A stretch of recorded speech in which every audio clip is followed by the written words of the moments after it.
Welcome to the Daily Gospel of John, hanging out here in the shady bamboo forest, and I'm psyched that you're watching. We're looking at verse 27 through 30 this morning. So here we go. Jesus is speaking at the beginning. Do not work for food that spoils, but for food that endures to eternal life, which the Son of Man will give you. On him God the Father has placed his seal of approval.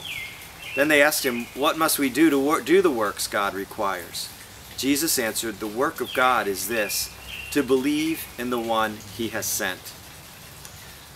Good stuff. So Jesus is encouraging them to work for the food that endures to eternal life. Focus on what really matters. And their response is reasonable. What must we do to do the works God requires? What spiritual hoops and good deeds do you have for us to do, Jesus, so we can connect with God, like you said, and have life eternal? Reasonable question. But his response is not what we might expect. Again, he says, the work of God is this, to believe in the one whom he has sent. In other words, Jesus is saying, believe in me. Now, that might seem oversimplistic, but if it's not really, because if you think about what is at the root of the problem with humanity, both individually and collectively in this world, it's that we've turned away from the God who is. We've turned and gone our own way. We've shown disrespect, even disregard and contempt for his name and his holy word. And that sense of total apathy toward him maybe even in some ways is worse than hatred. In fact, in Revelation, God says, I would rather have you hot or cold, but just don't be lukewarm towards me.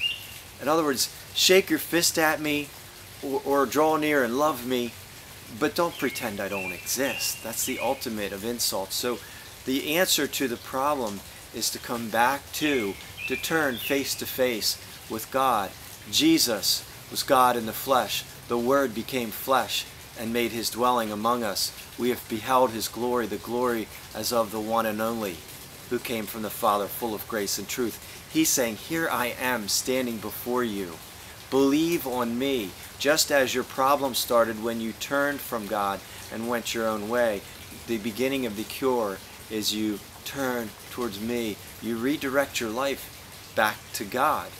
And it says in John 1, as we read some weeks ago, to all, as many as receive him, to those who believe in his name, he gives the right to be called children of God. We see this in 1 John 5, which is something else that John, who wrote the Gospel, wrote. And in chapter 5, verse 10, it says, anyone who believes in the Son of God has this testimony in his heart. Anyone who does not believe God has made him out to be a liar, because he has not believed the testimony God has given about his Son. And this is the testimony. God has given us eternal life, and this life is in his Son.